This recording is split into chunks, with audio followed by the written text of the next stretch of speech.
तंत्र शास्त्र के अनुसार किसी भी सिद्धि को पाने के लिए, मनोकामना की पूर्ति के लिए 4 रात्रियां बहुत बेहतर मानी जाती हैं। पहली रात्रि है काल रात्रि, जिसे नरक चतुर्दशी या दिवाली कहते हैं। दूसरी रात्रि है अहोरात्रि, जिसे शिवरात्रि कहते हैं। तीसरी रात्रि है दारुण रात्रि, जिसे होली की रात बोला जाता है। और चौथी है मोहरात्रि, जिसे जन्माष्टमी की रात बोला जाता है। इस दिन किए गए उपाय बहुत ही खास तौर पर बहुत अच्छा प्रभाव देते हैं, कई गुना ज़्यादा प्रभाव देते हैं। तो इसमें अगर आप कोई उपाय करते हैं, कोई पूजा पाठ करते हैं, कोई टोटका करते हैं, तो आपके जीवन से ये सारी परेशानियों को मिटा सकता है। भगवान कृष्ण का दिन है, भगवान के इस दिन पर किया गया उपाय खाली नहीं जा सकता। इसलिए जन्माष्टमी के इस शुभ अवसर पर मैं यहाँ पर आपको उपाय बताने वाली हूँ, जिसको करने से आपके जीवन से सारे तरह के कष्ट हट सकते हैं। चलिए पहले उपाय की बात करते हैं, क्या करना चाहिए आपको। ये जो उपाय है ये सर्व कार्य सिद्धि उपाय है। आपको किसी भी कार्य में सफलता चाहिए, संपन्नता चाहिए, तो आप ये उपाय कर सकते हैं। यहाँ पर आपका कोई भी काम अटका हुआ है, बहुत देर से हो नहीं पा रहा, आपको लगता है धन के आने में रुकावट आती है, आपका कोई भी काम अटक जाता है, होता ही नहीं है, तो इस कार्य की सिद्धि के लिए, इस कार्य की संपन्नता के लिए आप ये उपाय कर सकते हैं जो यहाँ पर मैं आज आपको बताने वाली हूँ। तो कॉपी पेन पे नोट कर सकते हैं या आप वीडियो को दोबारा से देखकर इसको अच्छे से याद कर सकते हैं। तो क्या करना है, जन्माष्टमी के दिन ये उपाय करना है। आप कृष्ण भगवान के मंदिर में चले जाएं, वहाँ पर जाकर आप एक जटा वाला नारियल साथ ले जाएं। जटा वाला नारियल आपको कहीं से भी, नॉर्मल नारियल है, आपको आराम से मिल जाएगा। पूजा वाला नारियल इस्तेमाल नहीं करना है, जटा वाला नारियल इस्तेमाल करना है। और इसके साथ साथ कम से कम 11 बादाम आप साथ में ले जाएं। बादाम की क्वांटिटी आप 21 भी रख सकते हैं, 11 भी रख सकते हैं, आपकी अपनी श्रद्धा है। कम से कम 11 होने ज़रूरी हैं। इसका ध्यान रखें कि ये जो बादाम आप ले रहे हैं, ये बादाम साबुत बादाम होने चाहिए, जिसके ऊपर उसका कवर होता है। आपको सिंपल बादाम नहीं लेकर जाने, साबुत बादाम लेकर जाने हैं। जब भी किसी उपाय की बात होती है तो उसमें ज़्यादातर साबुत बादाम का ही इस्तेमाल किया जाता है। तो ये दोनों चीज़ें आप ले जाएं, 11 बादाम ले जाएं, एक नारियल ले जाएं, और इसको जाकर आप कृष्ण भगवान के मंदिर में चढ़ा दें। और एक बात का ध्यान ज़रूर रखना है कि जब आप इसे चढ़ाएंगे तो लगातार इसे 27 दिन तक करना है। कृष्ण जन्माष्टमी से शुरू करके 27 दिन तक लगातार करें। आपका बड़े से बड़ा काम जो नहीं बन पा रहा वो भी हो जाएगा। ये बहुत श्रद्धा और भाव के साथ करें। इसमें आपको श्रद्धा और भाव रखना सबसे ज़्यादा ज़रूरी है, और आपका 27 दिन में काम ज़रूर बन जाएगा। इसके लिए आपको किसी भी और उपाय को करने की ज़रूरत नहीं, बस एक ही उपाय करना है, श्रद्धा रखनी है, भाव रखना है। देखिए, जब भी आप कोई उपाय करते हैं तो सबसे ज़्यादा ज़रूरी चीज़ है आपका श्रद्धा और भाव रखना। इसके बिना आपका कोई उपाय सिद्ध नहीं होगा, आपका कोई उपाय पूर्ण नहीं होगा अगर आप अपनी श्रद्धा से इसे नहीं करते हैं। तो ये सबसे ज़्यादा ज़रूरी है, बार बार इसीलिए बोल रही हूँ। अब अगले उपाय की बात करते हैं। अगर आपको भगवान श्री हरि कृष्ण की कृपा चाहिए, अगर आप चाहते हैं कि वो आपके घर में स्थायी रूप से निवास करें, तो आपको क्या करना चाहिए। भगवान को हम हमेशा ही लोभ प्रलोभ में डालते हैं।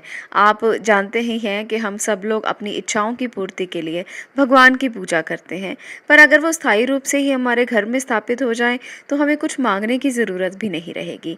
तो आपको अगर उनकी विशेष कृपा की ज़रूरत है तो ये उपाय करके देखें, आपके भगवान जो हैं वो ज़रूर आपके घर में स्थापित हो जाएंगे।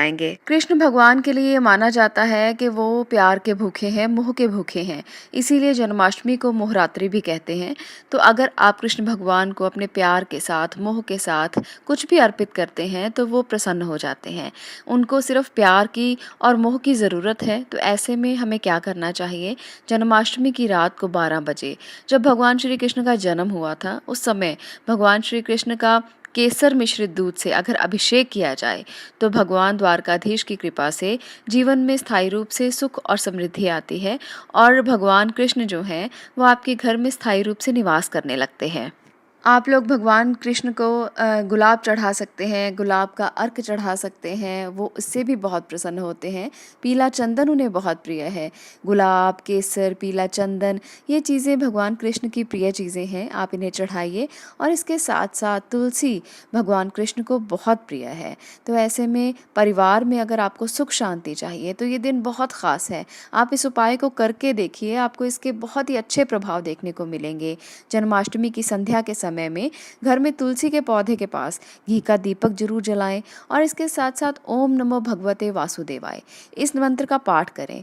तुलसी की 11 परिक्रमा करें और अपने परिवार की सुख और शांति के लिए आप प्रार्थना करें। श्री कृष्ण से कहें कि भगवान आप हमारे घर परिवार में सुख और शांति बरसाएं। आप देखेंगे कितना अच्छा लाभ आपको मिल सकता है इसका। आपके घर में जितनी भी प्रॉब्लम्स क्यों ना हो, पति पत्नी की बनती ना हो, आप लोगों को आपस में बैठने का दिल ना करता हो, आपस में बात करने का दिल ना करता हो, बच्चे आपका कहना ना मानते हो, ये सब चीज़ें आपके घर से दूर चली जाएंगी। पूरी की पूरी नकारात्मक एनर्जी जो है वो आपके घर से दूर हो जाएगी, सिर्फ एकमात्र ये छोटे से उपाय करने से। आपने जिस तुलसी की पूजा की हो जन्माष्टमी के दिन, आप अगले दिन उस तुलसी के पत्ते तोड़कर अपने बच्चों को दें, अपने परिवार के सदस्यों को दें, चाय में डाल सकते हैं, दूध में डाल सकते हैं, आप उनको इसको सेवन करने के लिए दें। तुलसी एक औषधि है और जब आप इस तरह से अभिमंत्रित तुलसी का सेवन अपने परिवार के लोगों को और बच्चों को कराते हैं तो उनकी मानसिक क्षमताएं बढ़ती हैं, उनका बौद्धिक स्तर बढ़ता है, बच्चों की सोचने समझने की क्षमता अच्छी होती है। बच्चों को अगर ये तुलसी खिलाई जाए तो आपकी और बच्चों की याददाश्त तेज होगी, तो ऐसे में बच्चे जो हैं वो सोचने समझने के काबिल बनेंगे। तो इस तरह से आप इस उपाय के साथ, छोटा सा उपाय है, कुछ भी नहीं करना, जन्माष्टमी के दिन तुलसी का पूजन करना है और अपने मन में एक भाव लेकर आना है कि इस तुलसी के पूजन से आपका घर जो है वो शुद्ध हो रहा है।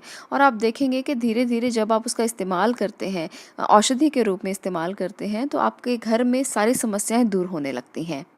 तो इसलिए इस रात्रि को आप ऐसे ही जाने ना दें। मोह रात्रि है, बहुत खूबसूरत दिन है, भगवान कृष्ण का दिन है। आप अपने जीवन की सभी समस्याओं को दूर करने के लिए इस रात्रि में ये प्रयोग कर सकते हैं और आपको इसके उत्तम प्रभाव देखने को मिलेंगे ही मिलेंगे। बस मन में भाव लेकर आना है और आपको कृष्ण जी के प्रति श्रद्धा रखनी है। श्रद्धा और भाव से किया गया कोई भी उपाय, कोई भी आपका जो भी आप मंत्र जाप करते हैं, प्रतिष्ठा करते हैं, कुछ भी हो, कभी खाली नहीं जाता। करके देखिए, अनुभव को मुझसे शेयर ज़रूर कीजिए जिन लोगों के इसके अच्छे अनुभव हुए हैं। कुछ लोगों को तो बहुत चमत्कारी अनुभव होते हैं। बहुत सारे लोग ऐसा भी कहते हैं कि उनके साथ तो चमत्कार हुआ, उन्होंने तो साक्षात दर्शन किए। तो ये चीज़ें तभी होती हैं जब आपके मन के भाव पवित्र हों। तो आप भी करके देखें और इस बात को मुझसे शेयर ज़रूर करें अगर आपको अच्छे प्रभाव मिलते हैं। आज के लिए इतना ही। अगर आपको ये वीडियो पसंद आई हो तो लाइक ज़रूर कर दें, शेयर ज़रूर करें और चैनल को सब्सक्राइब करें। धन्यवाद।